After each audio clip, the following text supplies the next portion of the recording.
Hi, eighth graders. Welcome to week 2. We are going to be reading chapter 5 of Farewell to Manzanar today by Jean Wakasuki Houston and her husband, James D. Houston. I think I don't have it written right in front of me today. Let's take a look at the questions. I hope that you have these available to you at home. And they are the questions right next to the picture of Charlie Chaplin, although he's not referenced in this chapter. See, there are 6 questions for chapter 5. So question 1, what was lost when Jean's family stopped eating together? Question 2, Mama begins working as a dietitian, helping the cooks develop menus for residents with special dietary needs and restrictions. For this work, she earns $19 a month. Given that $1 in 1941 would be worth $16 today, what's the monthly amount of Mama's pay in today's dollars? Does this seem like a fair wage? Explain your thinking. So I am going to share with you, I'll do the math for you. That is $304 a month that she is making, so in today's standards. So based on the context of what's happening, is that fair or not? Question 3, what is compelling about the tallest woman in the camp, the mother of one of Jean's playmates? What does this show you about the desperation these families face? So compelling, something that's interesting or intriguing. What is it about this woman why is she so tall? And then the desperation, that the need of the situation that they're in. Question 4, according to Jean, what is a traditional beauty standard in Japan? And given what is happening to these families, what's ironic about this? Why is this the opposite of what we would expect? And number 5, what draws Jean to study the Catholic religion with the Maryknoll nuns? Explain her father's reaction. And number 6, how long was Papa away from the family? Physically, how has he changed? How might this symbolically connect to his emotional state? So once and again, the way that he is now physically, how does that represent his emotions as well? All right, I hope that you have your books now. This week we should have them. I hope that they were delivered to you last week. So if you would turn in your book to chapter 5, I do still have it up on the screen for you though. Once again, if you want to read on your own, you are more than welcome to do that, but there's a couple tricky questions in this chapter that you might want to stick with me, and I'll point those out to you when we get to them. All right, so chapter 5, almost a family. At 7, I was too young to be insulted. The camp worked on me in a much different way. I wasn't aware of this at the time, of course. No one was, except maybe Mama, and there was little she could have done to change what happened. It began in the mess hall. Before Manzanar mealtime had always been the center of our family scene. In camp and afterward, I would often recall with deep yearning the old round wooden table in our dining room in Ocean Park, the biggest piece of furniture we owned, large enough to seat 12 or 13 of us at once. A tall row of elegant lathe-turned spindles separated this table from the kitchen, allowing talk to pass from one room to the other. Dinners were always noisy, and they were always abundant with great pots of boiled rice, platters of homegrown vegetables, fish Papa caught. He would sit at the head of the table with Mama next to him, serving, and the rest of us arranged around the edges according to age, down to where Keo and I sat, so far away from our parents. It seemed at the time we had our own enclosed nook inside this world. The grown-ups would be talking down at their end, while we too played our secret games, making eyes at each other when Papa gave the order to begin to eat, racing with chopsticks to scrape the last grain from our rice bowls, eyeing Papa to see if he had noticed who won. Now, in the mess halls, after a few weeks had passed, we stopped eating as a family. Mama tried to hold us together for a while, but it was hopeless. Granny was too feeble to walk across the block 3 times a day, especially during heavy weather. So May brought food to her in the barracks.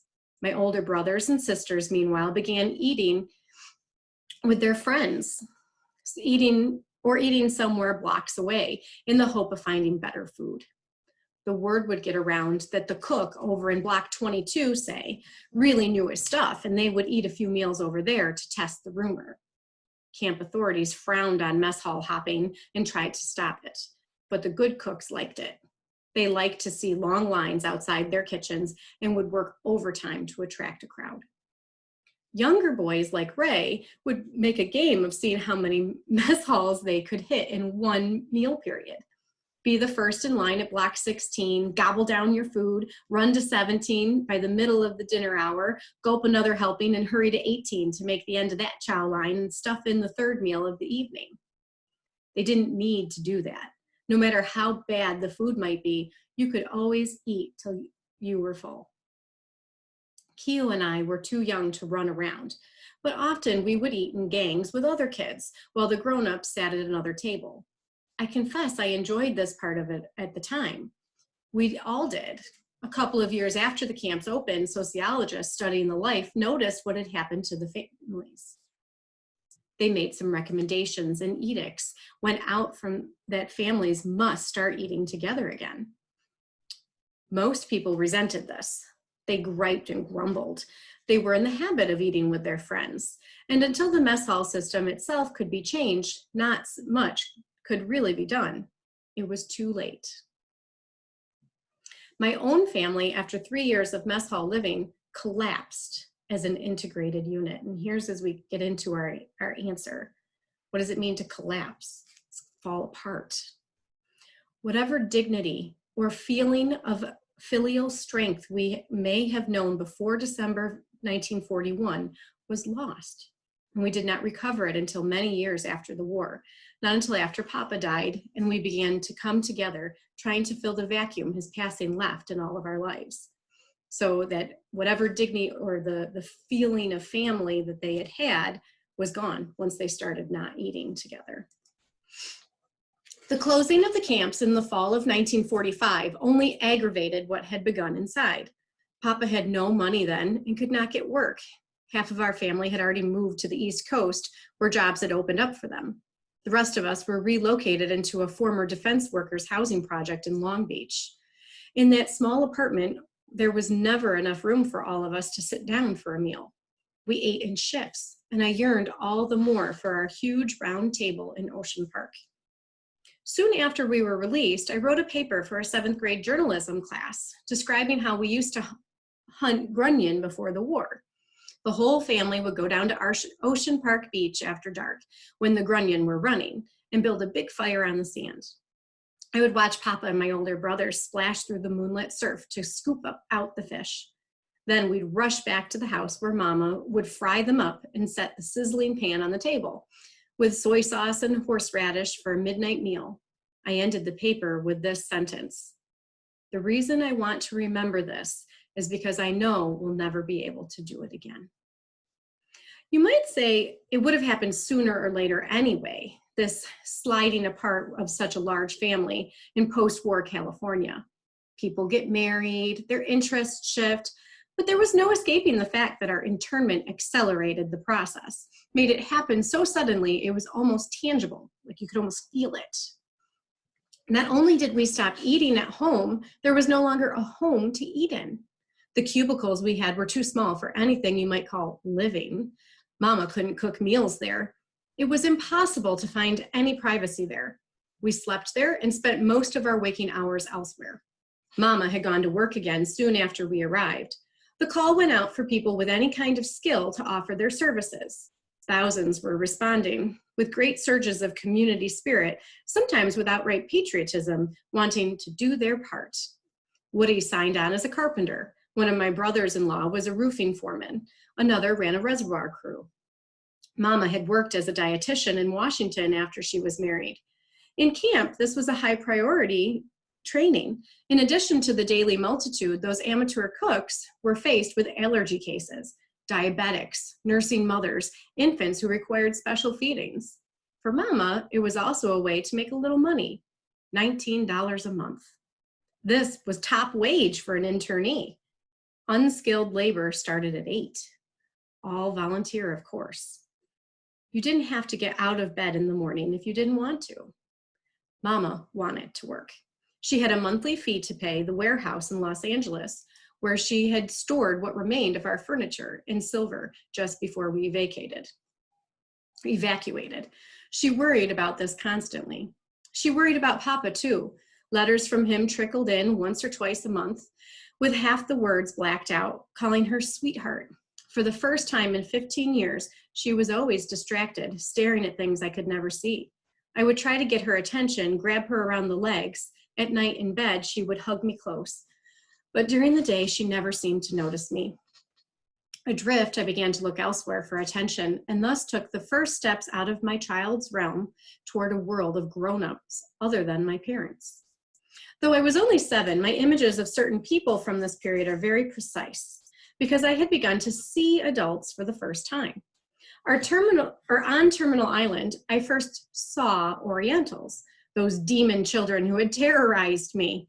At Manzanar, past the fear of slanted eyes and high cheekbones, I watched with fresh amazement the variety of faces and bodies and costumes all around me. This must have resulted in part from the life Manzanar had forced upon us.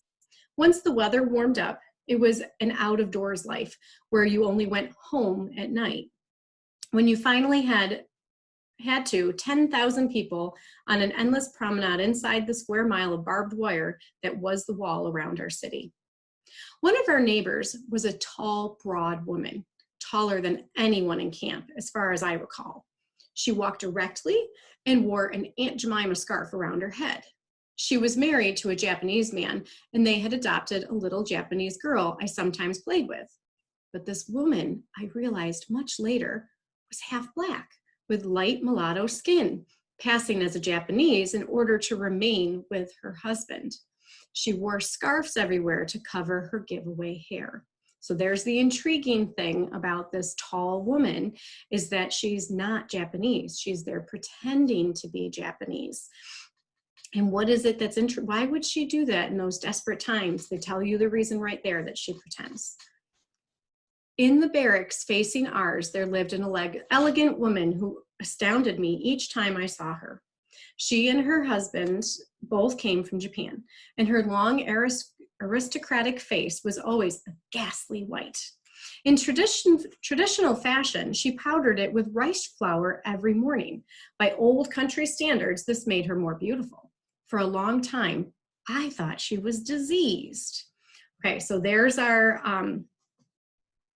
let me just go back to that question real quick. So we have the wording, what is the traditional beauty standard in Japan? And that was that they would powder their faces so that they looked really white and pale. And part of the reason they used to do that, I believe, is because it would show that they didn't have to go out and work in the fields and those kind of things. But why is that ironic now when we see that she thinks that she's diseased? And think about who it is that is punishing them and putting them in there, and what they look like, and would they really want to try to look like those people? So that's part of the irony in there of making themselves look pale and white as the traditional standard. Okay. 2 more white faces stand out in my memory. A pair of nurses I saw from time to time in the clinic. They wore white shoes, white hose, and white dresses. Above their bleached faces, their foreheads had been shaved halfway over their scalp's curve to make a sharp widow's peak where starched black hair began to arch upward, reminding me of a cobra's hood. Their lips were gone, their brows were plucked, they were always together. A pair of reptilian kabuki creatures at loose in the camp hospital. You might say they were the negatives for 2 other women I soon began to see almost every day, and in fact saw more of for a while than I did my mother. Their robes were black. Their heads were hooded in white. Sister Mary Suzanne was about 40 then, a frail, gentle woman from Japan who could speak no English. Sister Mary Bernadette was a feisty, robust little Canadian Japanese who spoke both languages fluently. They were Maryknoll nuns, members of that missionary order whose special task is to go into a country with knowledge of its language and convert its people to the Catholic faith. Before the war, they had run an orphanage in Los Angeles for children of Japanese ancestry. evacuated to Manzanar and given the job of caring for some 50 orphans interned there, they set up what came to be known as Children's Village, and they had one barracks turned into a chapel. They were joined by Father Steinbach, one of the few Caucasians to live among us inside the compound and eat in our mess halls. He was greatly admired for this, and many internees converted to Catholicism before the camp was closed. I was almost one of them. Papa stepped in just before my baptism day. If he had been there during those early months, I probably would never have started spending time with the Maryknolls. He was always suspicious of organized religions. I think he had already tried to scare me away from Catholics. That was one of his prime methods of instruction, fear. On my way home from school each day in Ocean Park, I would break into a run as I passed the local Catholic church. The nuns I glimpsed were robed in ghostly figures I wanted no part of. Culturally, we were like those Jews who observe certain traditions but never visit a synagogue. We kept a little Buddhist shrine in the house, and we celebrated a few Japanese holidays that were religiously connected, the way Christmas is. But we never said prayers. I had never been inside a Buddhist church, and as for Christianity, I had not heard the word God until we reached Terminal Island. I first heard about Jesus when the one friend I made there, another Japanese girl, took me to a Baptist Sunday school on the island, where a Caucasian teacher bewildered me with pictures of lambs and donkeys and golden domed pavilions. For some reason, these did not appeal to me nearly as much as the stories of the saints and martyrs I heard a few months later when I began to study catechism with the Maryknolls. Soon I was over there every afternoon and most of Sunday. With no regular school to attend and no home to spend time in, it's no mystery that I should have been drawn to these two kind and generous women. They had organized a recreation program. They passed out candy, but what kept coming back once I started were the tales of the unfortunate women like Saint Agatha, whose breasts were cut off when she refused to renounce her faith. So, back to that question. What draws Jean to study the Catholic religion with the Maryknoll nuns? Explain her father's reaction. So we already saw he does not approve. Their family is Buddhist, although they're not really practicing Buddhists. And that last paragraph that we just read explains really the biggest draw for her.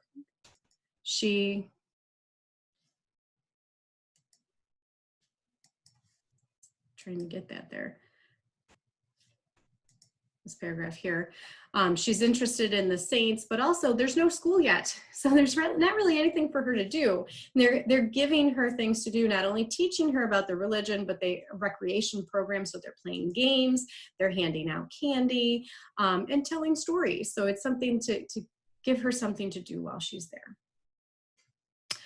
Let's continue reading. I had to walk nearly a mile to reach their chapel and walk a mile back.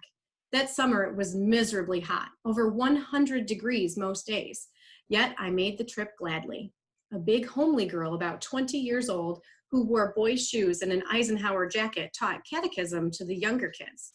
She loved to sit down and fix us with the eye of a mother superior and tell us that about Saint Agatha or Saint Juliana, who was boiled alive, or Saint Marcella, who was whipped to death by the Goths. I was fascinated with the miseries of women who had suffered and borne such afflictions.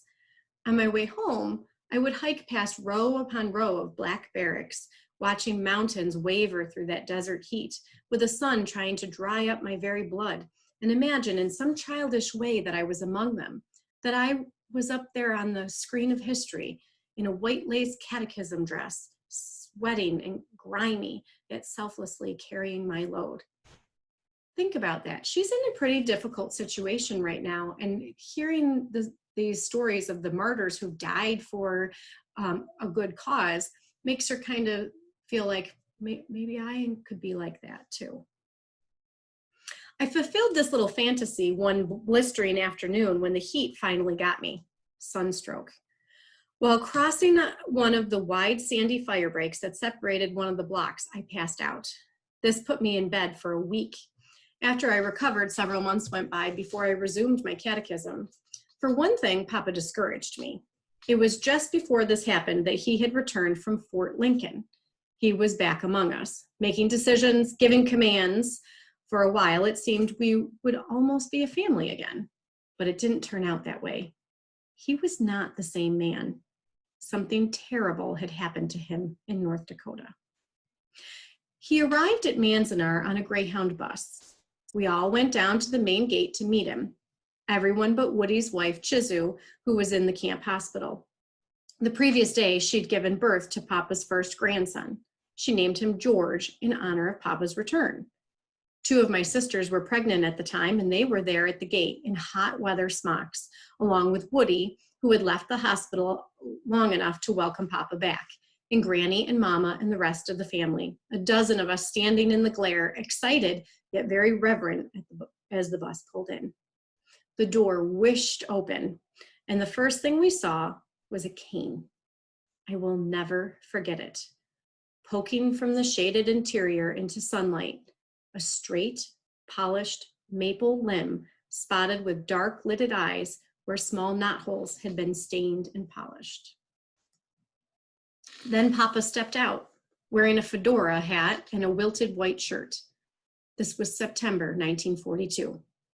He had been gone 9 months. There's part of your answer. How long was he gone? He had aged 10 years. He looked over 60, gaunt, wilted as his shirt, underweight, leaning on that cane and favoring his right leg.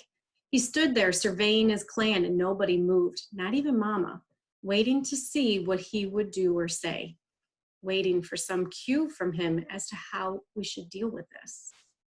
I was the only one who approached him. I had not thought of him much at all after he was taken away. He was simply gone. Now, I was so happy to see him that I ran up and threw my arms around his waist and buried my face in his belt.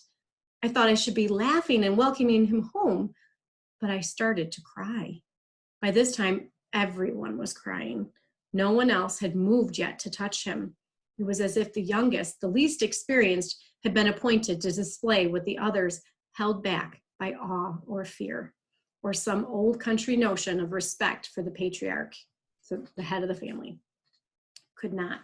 I hugged him tighter, wanting to be happy that my father had come back. Yet I hurt so inside, I could only welcome him with convulsive tears.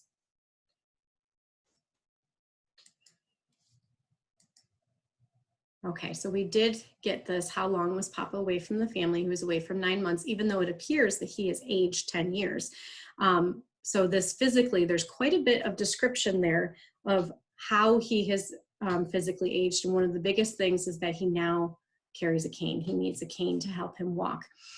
So thinking about the fact that he seems to have aged, he seems withered, he needs help from the cane. What kinds of things could this represent about how he's feeling, his personal emotional state at this time? If you would please make sure that you complete all of the answers for chapter 5. Make sure that you restate the question into your answer. You include a text detail and explain it. So I am looking for 2 to 3 sentences at least. We're looking at ACE answers within these questions.